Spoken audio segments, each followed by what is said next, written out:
Well, hello friends, and welcome to our series, Keep Calm and Carry On. Over the next 6 weeks, we're going to dive into some of life's most difficult trials: failure, temptation, conflict, lust, pain, and betrayal. I'm going to challenge you to look beyond the face value of these challenges we experience and look deeper to see what God might be up to as we face difficult circumstances in life.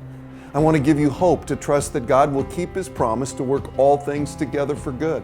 I want to point you to Scripture that shows how God doesn't want us to give up or quit, that He wants us to carry on and persevere, because He can use the pain in our lives for a great purpose. Each week you will hear stories from someone within our own church of people who have faced some of life's most difficult circumstances and seen God use them for good in their lives. I'll then give a brief teaching on the topic to help get you thinking more about it and point you to truth in Scripture. You'll then use your guidebook with discussion questions to dive deeper and talk it through with your life group. At the end of these 6 weeks together, my hope is that you will see that God is with us in all circumstances and that He uses our trials to mold and shape us into the person He wants us to be. I want you to see that no experience is wasted when we put our trust in God, who loves us so very much.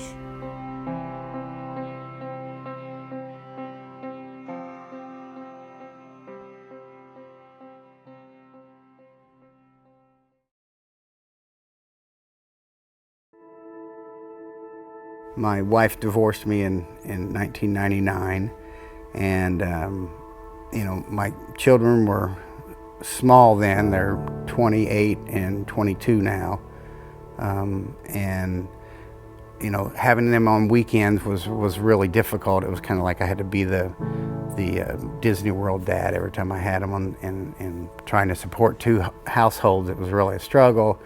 I definitely was not walking with Jesus at the time, and I really struggled with being a weekend father.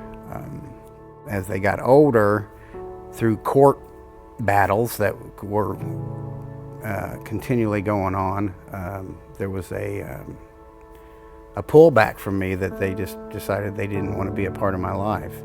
I sent them birthday cards and text and email. It's almost like they're trying to forget about me, and it really hurts. Since I started walking with Jesus here recently in the last couple of years, things have been different in my approach to connect with Him. I'm at a point now where a new season in life is starting for me with another woman, and even though my desire is still to connect with my sons, I know that in my heart I just want it to be fixed. I look in the future. I was like, gosh, what if I things turn out well with this woman and we get married? Would they even come to the wedding? And I don't think they would.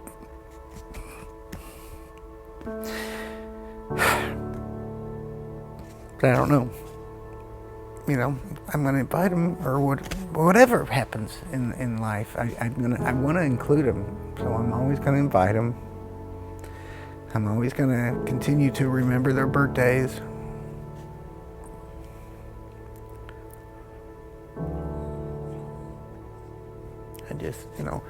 I don't know what else I can do.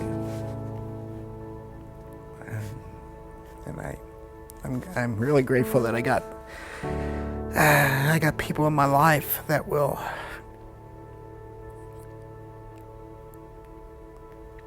give me advice when I ask. And I really appreciate when people ask me, how's that coming? And it's really comforting to know that people really care about me.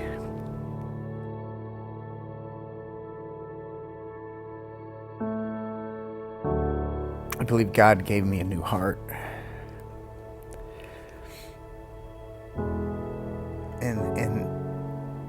And that new heart has Christ-like properties to it. They're still being they're still blossoming out, but they're there. And the desire to resolve conflicts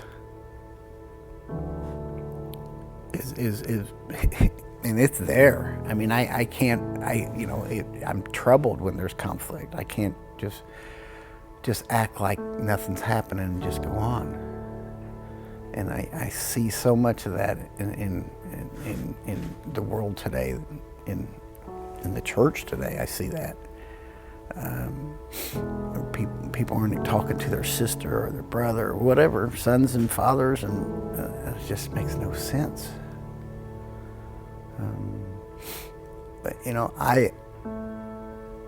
the heart that's been given to me is it wants to be obedient, and the Word blatantly says that you're not going to be forgiven if you don't forgive. So I have to make the effort, and if I'm not, then I'm not living in obedience.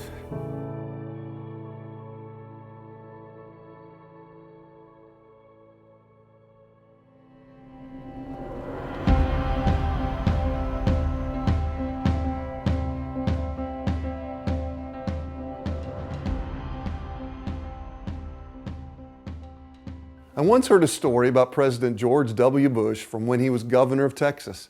He had to deal with a lot of conflict between the parties, as all politicians do. When he came into office, he had to deal with a legislature that was of the opposite party.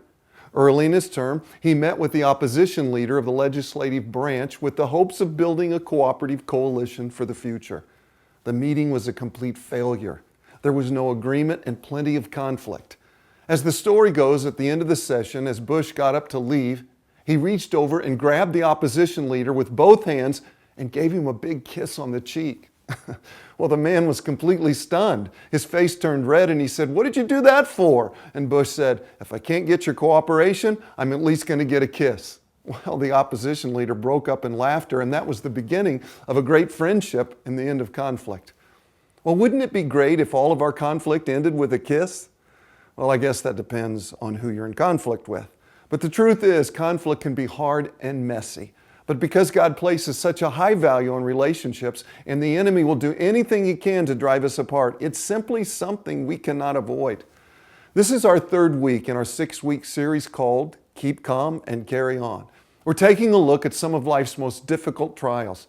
You've heard some powerful stories, you've seen some truth in Scripture, and hopefully had some meaningful conversations with your life group over these topics. Well, this week, we're going to look at the issue of conflict. None of us like conflict. In fact, we may find ourselves going to great lengths just to avoid it. We sit on opposite sides of the room, we sleep in different beds, we change schools, or simply don't show up for events. We may even be willing to isolate ourselves and avoid friendship just to save ourselves from conflict. God didn't design us to do life alone, my friends. He made us to be in relationship with God and with others. In fact, the entire New Testament is about the importance of developing healthy relationships and learning how to love each other. The church is described as a body or group of believers. In order to function under the head, which is Jesus, we have to learn to work together, to cooperate. So why is it any surprise to us that the enemy would want to disrupt unity? That he would want to drive a wedge between us? While there are times when the enemy has so clouded our view that it feels impossible, there's no mistaking that we are clearly called to peace. I mean, listen to Hebrews 12 where it says, "Work at living in peace with everyone." Mark 9 says, "Be at peace with one another." 1 Corinthians 7 says, "God has called you to peace." Psalms 34 says, "Seek peace and pursue it." Listen, friends, in our pursuit of peace, there will inevitably be some conflict along the way. And it's important for us to understand that conflict, well, it's not a bad word. Conflict can be handled in a healthy and productive way and even lead us to deeper intimacy in our relationships. When we're offended or wronged, it's natural to get angry. Now, while anger in itself is not a sin, it can cause us to sin if we don't control it. And yet anger can also motivate us to action. But in order to make sure your anger is not out of line and to ensure confrontation is necessary, your first step is to examine yourself. John Maxwell said, "Coping with difficult people is always a problem, especially if the difficult person happens to be you." We have to be careful that we don't always automatically assume that the issue is with the other person, or that we're making a bigger deal of their end of things when the bigger issue begins with us. Remember in Matthew chapter 7 where it says, "Why do you see the speck that's in your brother's eye and do not notice the log that's in your own eye? Or how can you say to your brother, 'Let me take the speck out of your eye,' when there is the log in your own eye? You hypocrite. First take the log out of your own eye, and then you will see clearly to take the speck out of your brother's eye." It's like the guy who went to the counselor wearing a football helmet and a dress. Of course, the counselor could immediately see the man had some problems. So the counselor says, "Sir, can I help you with your problem?" And the man says, "Yes, I have this neighbor that's just plain weird."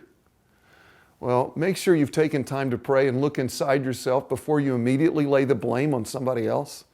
After you've looked inside yourself and it's clear that conflict is inevitable, what can you do to make sure you handle confrontation in a way that brings healthy resolution and pleases God? The Bible tells us that if we have a grievance against someone, we should deal with it immediately. So the first step as you move forward towards healthy conflict resolution is don't delay. Matthew chapter 5 says, "Therefore, if you are offering your gift at the altar and there remember that your brother or sister has something against you, leave your gift there in front of the altar. First go and be reconciled to them, and then come and offer your gift." Friends, healthy reconciliation is God's desire for us. He knows that unresolved conflict destroys marriages and families and friendships, and it makes it impossible for us to pursue the kingdom work He's called us to do as a united body of believers. A key verse for Christians going through conflict, I think, is Matthew chapter 18, verse 15, that says, "If your brother sins against you, go and tell him his fault, between you and him alone. If he listens to you, you have gained your brother."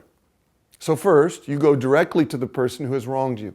You don't go and talk about it to everybody else. You go to the person who wronged you. You take them aside privately and address the issue.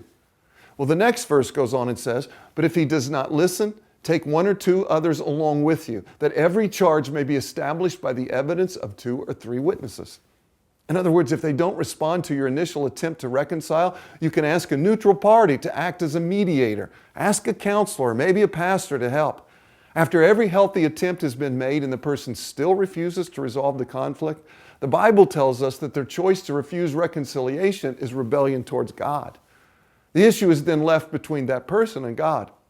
And in those cases, your next move is to remove yourself from that relationship entirely, or if you cannot, to establish healthy boundaries for yourself in regards to that person. Oh, listen, friends, conflict is another tactic of the enemy that he would love to use to destroy us. But conflict is also another path that God can use to bring us closer to Him and to one another. In Mark chapter 12, Jesus lays out His greatest commandments to us. He says, "Love the Lord your God with all your heart and with all your soul and with all your mind and with all your strength." The second is this, love your neighbor as yourself. Friends, there's no greater commandment than these. Commandment 1, love God. Commandment 2, love each other. These are our highest priorities in life. Pursuing healthy conflict allows us to obey them both. Okay, so now I want to give your group some time to discuss these topics further using the questions you'll find in your guidebook. I hope you have a great discussion, and I look forward to seeing you next time.